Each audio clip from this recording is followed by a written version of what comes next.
So, hi, I'm Richard Sakul. I'm with the Anime Social Nexus, and I'm here with Jaren from Kogaracon. Hi everyone, my name is Jaron Haskins. I am the con chair and creator of Kogaracon. Ooh, the creator. I'm the creator, yeah. Okay. What were the origins of the con? So the origins, we started in 2012, but we didn't officially launch until 2014, and that was at Rutgers University. We started off in a very, very small room, and then the con has now grown into the baby that it is today. We're at Middlesex College. Our dates for this year are going to be May 2nd of 2026.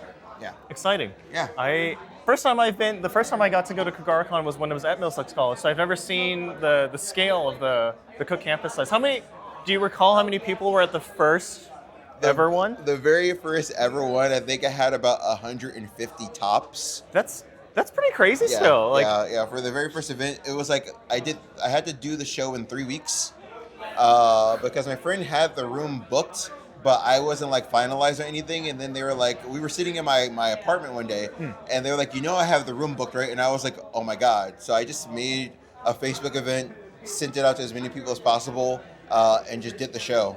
Okay. It was super last minute put together. It was me by myself, so. But it was fun. It was a great learning experience. Yeah, I mean, I'll say 3 weeks, that made my heart skip a beat already. I hate, for planning anything for ASN, 3 weeks out, we're already panicking. It's already time crunch. So it's amazing you pulled off a show for 150 people. Yeah, that was 3 weeks. It was rough, but I had a lot of support because I've been trying to do my own convention for years now. I started going to shows in 2008. Okay. And then I work RIP Anime Next, Otakon, and Anime Boston. So I've been working shows for a long time. And then one day I was like, I'm just gonna do my own. Yeah. And now here we are. And now I'm able to branch out to other things and other events. Nice. Yeah. So, New Jersey has had. It's not a big state for a lot of anime conventions. Do you think that Kogaracon can rise to fill the void for the anime fans in New Jersey? So the one thing that I want to do, I'm not trying to replace Anime Next. That has a very strong hold in a lot of people's history of being an anime fan. But what I want to do is give a different type of feel for the community. The idea is not to just do one big event, but to do events throughout the entire year, which is why we're helping out with events like Yukibana, why groups like the Anime Social Nexus is so important for the community. So as long as we can team up and do other events on that type of scale, I think that's what a lot of people want to do now. I love 3-day shows, but I'm old. And 3-day shows, they get tiring, and New Jersey doesn't have the infrastructure to do a really good 3-day show anymore. Yeah. We don't have a lot of hotel convention spaces that are reasonably close. Yeah. And then there's union laws and all these hotels are closing down. I like Secaucus a lot with the Meadowlands, but there's only a couple hotels and a lot of them are closed down now too. So hopefully if they do more, we're still looking to see what we can do. We can't do anything this year because the World Cup is this year. So we can't book any rooms or any hotels or anything. But in the future, I feel like we're going to do something.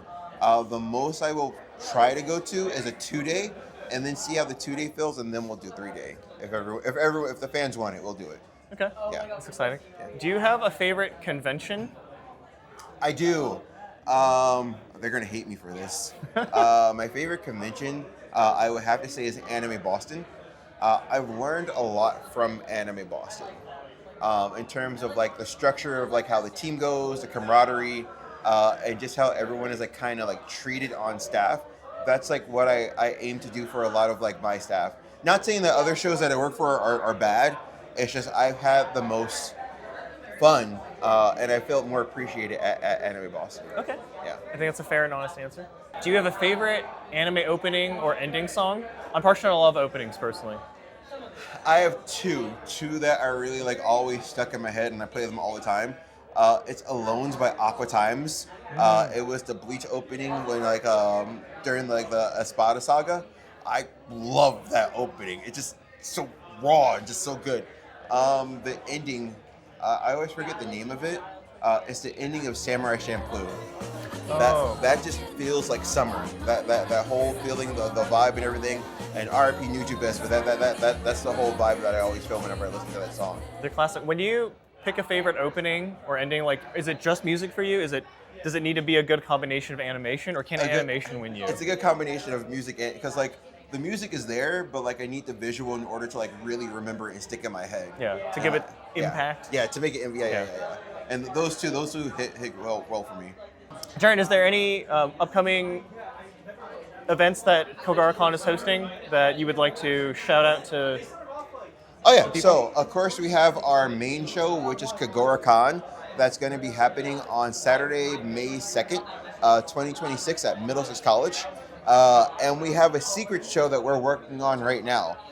So look forward to that on all of our social media platforms. Yeah. Okay. Thanks so much. Thank you for having me.